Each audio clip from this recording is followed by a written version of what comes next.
Guys, sorry for starting this video from the bad news, but here is the Ukrainian Neptune missile, which was hit by Russian Iskander recently. It happened in Zaporizhia Oblast. We have this video from the Russian surveillance drone. Definitely it's very close to the system. It fired one of the missile and was ready to launch the second one, but there was the strike very close to the vehicle, however not exactly at the vehicle. You can see the trace from the shrapnel in this area. So of course the vehicle was hit, and later on this engine, the booster engine, started to operate. It was triggered by the shrapnel coming from Iskander. As you may see, all around there is some sort of the fog. Those are small particles, tiny little metal parts which are in there in Russian Iskander. They hit everything all around, but the missile itself, I don't see that it kaboomed really. It was damaged, the system itself, but kaboom didn't happen. And I just hope that the armor of the cockpit and the cabin stopped the shrapnel coming from the Iskander missile. For now, I do not have the information about the crew of the system, whether they're okay or not, but for sure Ukraine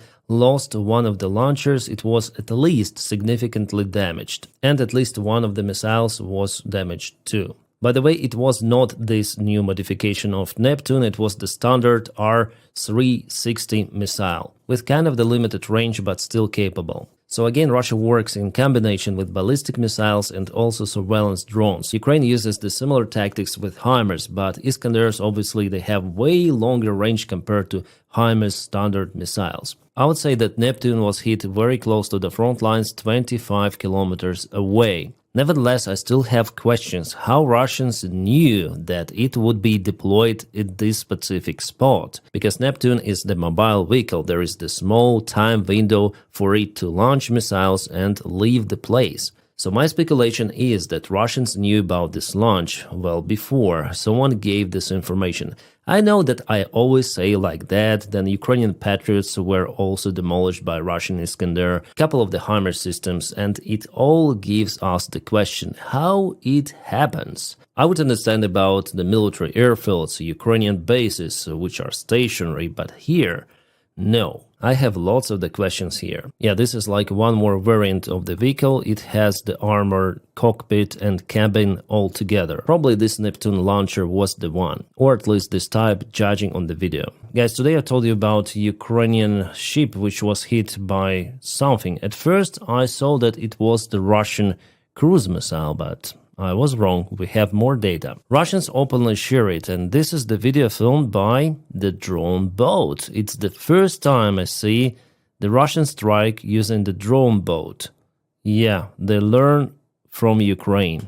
Guys, this is bad. Especially if we check out the place where it happened, right at the border with Romania. This is Dunaba River, so the ship was out there. This river is the border between Romania and Ukraine. You may see it on this map, right? So Russian drone somehow went into the river, maybe over here, maybe over here. The actual place is unknown, but Russia has capabilities to go into the rivers even and to maneuver their drones into boats, ships, and other infrastructure. And this is happening right at the edge or even touching the NATO territory. Actually, before we haven't seen published successful tests of the Russian drone boats, most of them failed, but now we see them in action. And it was, I guess, also Ukrainian mistake not looking forward for this possible threat. Again, if you check out this video, crew was not alerted. They saw the drone just before the impact. That's it. And I wonder what happened to the ship, because Russians say that it sank down. Well, it could be like that. I guess we'll have more information tomorrow. So what Ukraine should do is to put some gates like Russia did near the Kerch Bridge or near Sevastopol, plus arm the crew, alert them, maybe install some of the turrets, deploy the Coast Guards, maybe with Romania together, because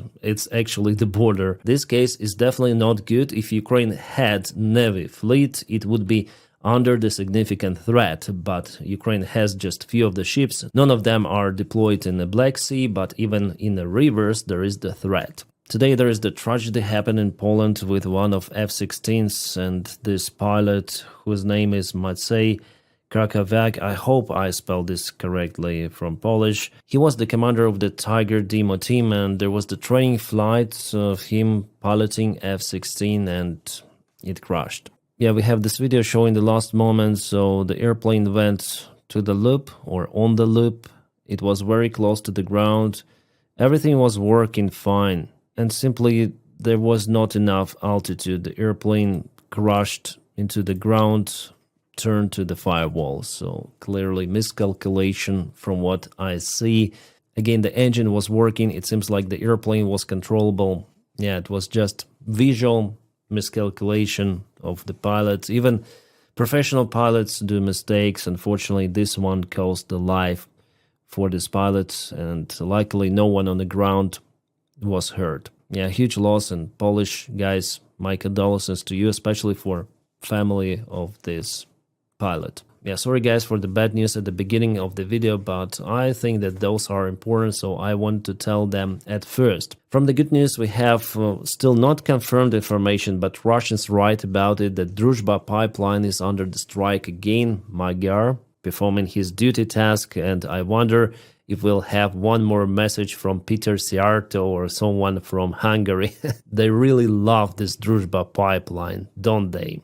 Again, guys from primary unit are doing their task in the best way possible, but you may see that those drones, they're kind of clumsy. It's hard to control and point them directly to the target.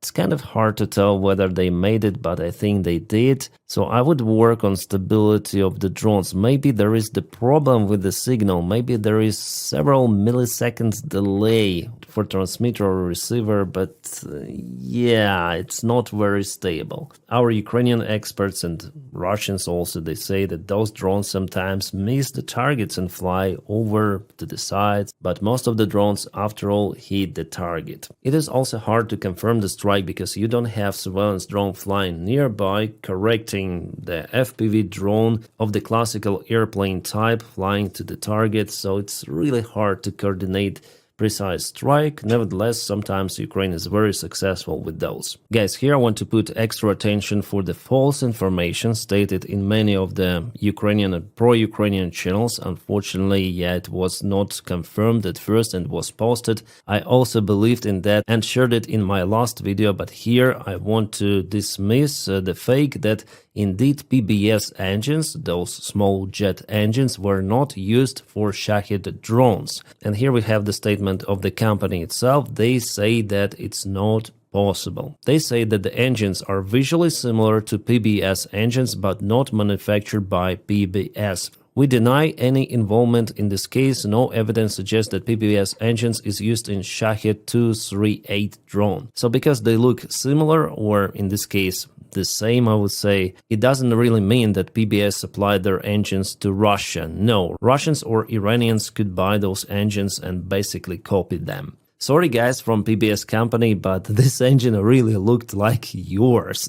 Even the same color print, I would say. So it was really easy to believe in that, but if you stated you didn't supply those things to Russia, well, I believe you. I guess everyone believes. And as a variant, there could be that someone bought your engines somehow and supplied them to Russia via the third countries. It could be one of those scenarios. And I guess still we need to open up the engine and check out the markings, whether it fits your production or not. I think it may not fit because they could copy your engines and use them elsewhere, mostly on Shaheds, yeah. But definitely this company, in its intention, has nothing to do with the strike. As you see, guys, I always happy to say that I was wrong, then I was definitely wrong. It was really hard to cross-check. By the way, what's the White House reaction on today's strike on the Ukrainian capital city, and not only? General Keith Kellogg, the president's special envoy, has described these attacks as egregious. Do you agree with that description, and do you view President Putin as an impediment to getting peace between these two countries? Well, it's not about if I agree, it's about what the president thinks, and I know what the president thinks because I talked to him about this. He was not happy about this news, but he was also not surprised.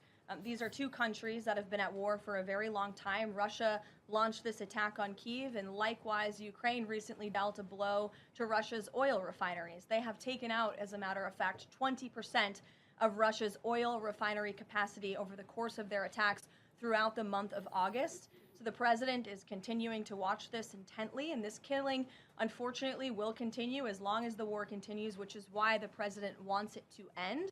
So here she tried to compare the strikes of Ukraine on Russian oil refineries. Then journalists asked her about the strikes on civilian infrastructure. I think there are two big differences here. So Donny again is not happy. Is not happy about the Russian strikes. Putin, stop! He shouted many times before, but after all he met with Putin and he's kind of fine with that dictator. Maybe because he wants to be dictator himself, but in fact he's just an orange clown. And here we go, this night could be really interesting for Russia. Ukraine launched some of the drones to the Russian airspace. Crimea, Krasnodarsky Krai, Kursk, Voronezh, Moscow Oblast. Maybe I'll have something to speak about the next morning, because kabooms will happen for sure. And yeah, there is already some of the kaboom happen in Oriol city of Russia. Interesting start. Alright, now officially the Department of State of the United States of America approved the selling of 3,350 Iran missiles, extended range attack munition, for Ukraine. So this will be purchased by European partners and delivered to Ukraine. It's not the direct military support of the United States, no, but at least like that Ukraine may have some of the long-range tools. I think I told you about Iran munition not long time ago, so I will not put a lot of attention on that, but what we know that this specific shell was designed especially for Ukraine. Maybe that's why this deal was confirmed. Ativo soviético or russo. Yeah, we may not know Portuguese. Yeah, I'm sure that some of guys who watch me from Brazil, from Portugal, they know Portuguese. President today stated that Donald Trump is Russian or, Soviet or Russian spy, he says. For Portugal president, it seems like it is clear. Well, I'm not sure about this one. Like, everything could happen. My own conspiracy theory or speculation is that Russians have something on Donald Trump. Some videos from Epstein Island or something like really, really huge. That's why he's not willing to push Russia in any sort of the way. Yeah, it's kind of interesting to hear this stuff from officials already of the countries. And Portugal is not the last country in the European Union. Alright, there is also the situation with the Russian submarine fleet. According to the satellite images, the submarine bases for Russian Northern Fleet appear to be almost empty. It means that Russian submarines, which are carrying nuclear missiles, are somewhere in their mission. Attack submarines are currently out to sea, possibly in response to recent charges in defensive posture by nuclear-powered submarines operated by United States, Navy and NATO. And just yesterday on my stream I monitored the Flight Radar 24 where some of the reconnaissance aircraft were flying trying to find Russian submarines close to Scotland, but it seems like they didn't find any. Yeah, like this one, NATO hunts for Russian submarine in Arctic, Boeing P-8A Poseidon. Yeah, probably this smaller one, and this bigger one, well, it's an air tanker. A very precise article, I would say, from The Atlantic. Did the White House not understand what Putin was really offering? And here they say what I tell you in my videos, that demands for Russia is for Ukraine to capitulate, to give up own territories for Russia, which yet not been occupied by Russian forces. In the article they tell that Trump definitely wants to stop this war, but he doesn't care how. So occupation of Ukraine is just one more option for Donny. He wants just to be this peacekeeper and he doesn't care what might happen next in a few years. That's why we see this reaction from Europe like, Donny, what are you doing? No, Ukraine will not give up its territory to Russia. It's the threat not just for Ukraine but for entire Europe. So yeah, very nice article, I read it, and journalists, they know more than Donald Trump, White House officials. They definitely want to knock to Donald Trump's head that, guy, what are you doing? Even his favorite news outlet, the New York Post, they told Donald Trump that no, Putin is a dictator. You cannot make the deal on demands of the dictator. No. But it seems like Donny's brain is out. Maybe the remains of the brain leaked from his ear and then the shooter did kind of the clumsy job. Yeah, trying some humor here, but the situation is actually sad. My friends, I filmed some videos today and please check them out as well. By the way, you may support my job on Patreon. The link for my Patreon page is in the video description right below. Thank you guys for supporting my motivation, and I wish you all a peaceful sky wherever you are and have a great time.